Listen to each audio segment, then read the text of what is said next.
like, you're going as Aladdin again. And I stood there and I was like, today we're going to be paying tribute to one of the most iconic characters of our generation. And his name is John Cena. And I rip off the thing, and then my friend comes who he actually dressed him up as John Cena, and he like bops me, and I like fall to the ground. We gave him a championship belt. We won best performance. That's It was so hype. good. It was hype, dude. All right, you know what else is going to be hype? This next match? This next match I that's am coming up. so ready for this. Winners semis, the other side of it, Karna versus P2P with Gibus. Now, Karna definitely been one of those players that I think we really need to watch out for. Rising faster in the ranks than any of those up-and-comers. But Gibus is another person who I would consider an up-and-comer. And honestly, talking to him before this match happened, he said he is ready for this. He is confident. He has told me all about it. He's like, all right, I am the most confident to play Karna out of any of the top people right now. Because I'm a Lucario. I'm super comfortable in this matchup. And he's a dedicated Sheik main. He has no choice but to play against Lucario. So if he can't guarantee that kill, I'm going to get him.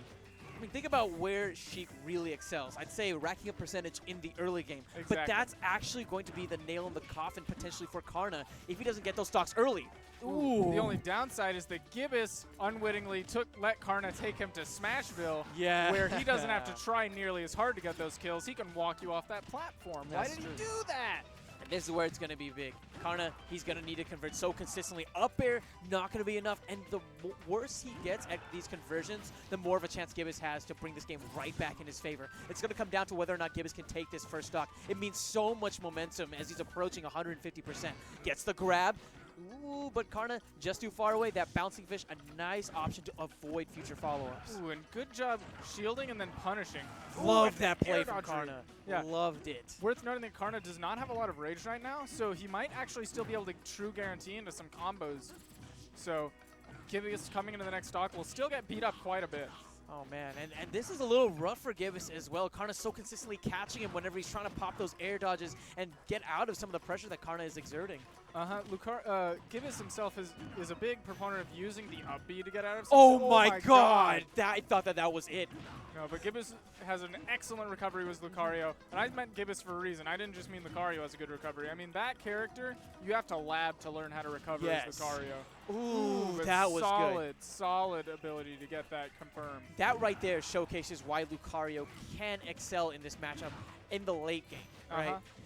Like 50% more, and then he puts 50% on Karna, and it's the same situation, same kill setup. Exactly, but will he have a chance? Bouncing Fish pushing him even closer to the blast zone. Karna, nice grab after that perfect shield. Follow-up opportunity, barely whiffs with that up smash. Every time Karna's just doing a really good job of punishing when Gibus tries to use his up B onto the stage. He's going to have to find a different way to get out of the pressure situations because what he's doing right now is not working. It really isn't. It seems like Gibus' options to escape from the up B, generally speaking, involve fading back away with his DI and then maybe jumping potentially. And that time, Karna covered the option really nicely by jumping up, waiting for the fade, and then getting the bouncing fish afterwards. Exactly.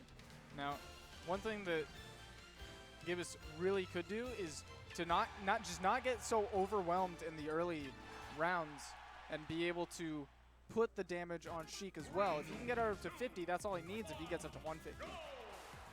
But if she's at 0, he's still not going to kill. Game 2.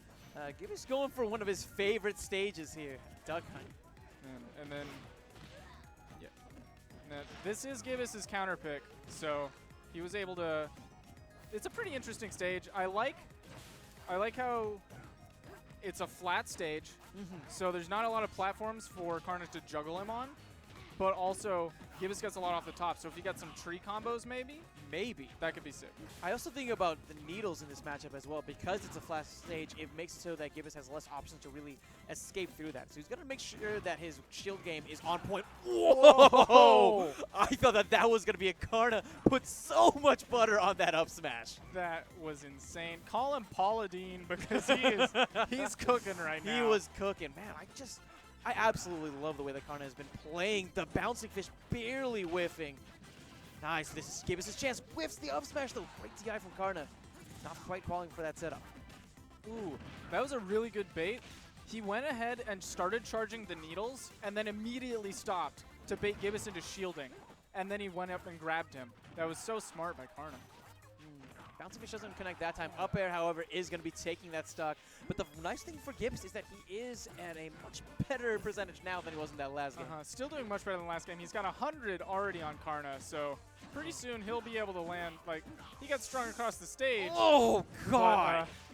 But, I mean, Karna didn't even have stage control anymore. He gave that up and immediately just dies. It's true. That's the one thing about that Bouncing Fish. You can utilize it to secure those wow. Security. You can use that Bouncing Fish to secure some very early percentage KOs, but if you whiff, you lose so much stage control. And like you pointed out before, that was one of the reasons why he ended up losing that stock. But Karna, eager to make up for some of his errors, has Gibus approaching those triple digits and has him backed into this corner. Getting a nice grab afterwards. Bouncing Fish. Let's see if Karna does as good of a job reading his defensive options now as he has the past couple of games. Man, knocks him horizontally with that up smash. How is Gibus going to make it back? Gibus finally being able to get away with that up B on stage. Oh, wow. That up B, though. Just very convincing from Karna, showing it doesn't matter what defensive option you pick, I have something to cover it. No, exactly. And that was, I think, the narrative behind that last game was the entire pace of the match overall was dictated by Karna. Not only the early game, but the late game as well. Keep in mind that Lucario really needs to capitalize at the late game, and Gibus, unfortunately, was unable to do so, which made it so that Karna was able to take that 2-0.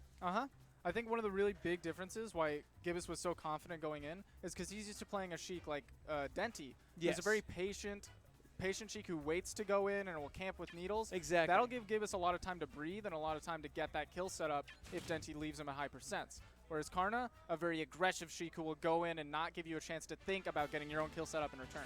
Exactly.